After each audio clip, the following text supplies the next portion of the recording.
The lake's warning. The cabin by Clearwater Lake was supposed to be a slice of paradise.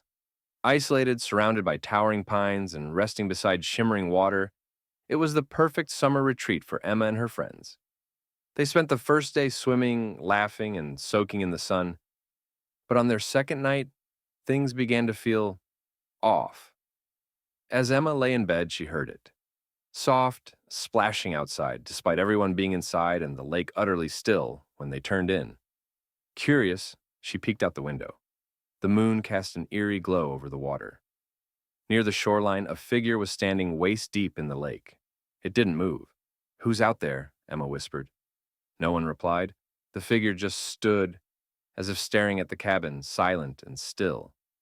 She pulled the curtain shut and convinced herself it was just her imagination. The next day, none of her friends believed her. They teased her, blaming too much sun.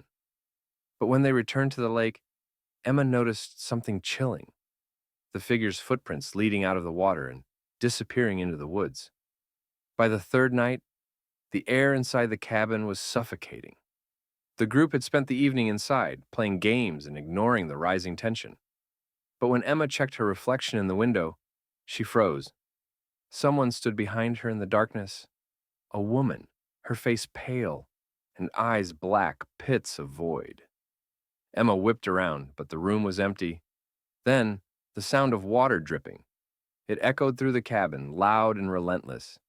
The others heard it too and followed it to the bathroom, where water pooled on the floor despite the faucets being off. Writing appeared on the fogged mirror. Leave. Panic set in.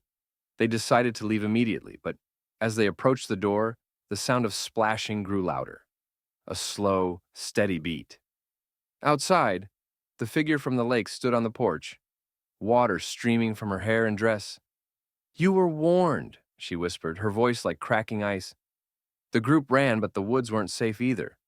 The path seemed to twist and loop, always leading them back to the lake, to the cabin.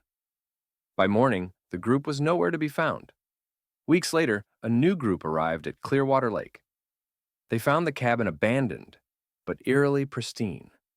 On the dock lay 5 sets of wet, muddy footprints, all leading back into the water.